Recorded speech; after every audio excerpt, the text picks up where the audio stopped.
ധനായിരിക്കും. വേദിയിൽ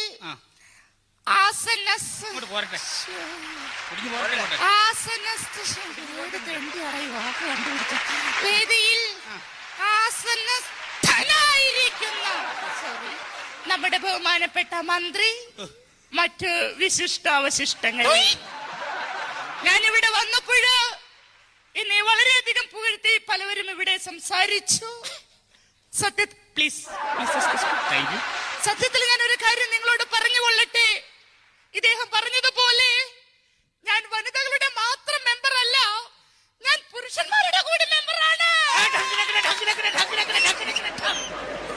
ബഹുമാനപ്പെട്ട മന്ത്രിയുടെ സാന്നിധ്യത്തിൽ എനിക്ക് അദ്ദേഹത്തോട് ഒരു പരാതി ബോധിപ്പിക്കുവാനുണ്ട്. കാരണം നമ്മൾ ദിവസവും രാവിലെ ടിവിയിൽ കണ്ടുകൊണ്ടിരിക്കുന്ന സുപ്രഭാതം പരിപാടി പല സ്ത്രീകളുടെയും തിരക്ക് കാരണം അത് പലർക്കും കാലത്ത് കാണാൻ സാധിക്കാറില്ല. ദയവ് ചെയ്ത് ബഹുമാനപ്പെട്ട മന്ത്രി ഇടപെട്ടുകൊണ്ട് ആ സുപ്രഭാതം പരിപാടി വൈകിട്ടത്തേക്ക് ആക്കി തരണമെന്ന് ബഹുമാനപ്പെട്ട മന്ത്രിയോട് ഞാൻ അപേക്ഷിക്കുകയാണ്.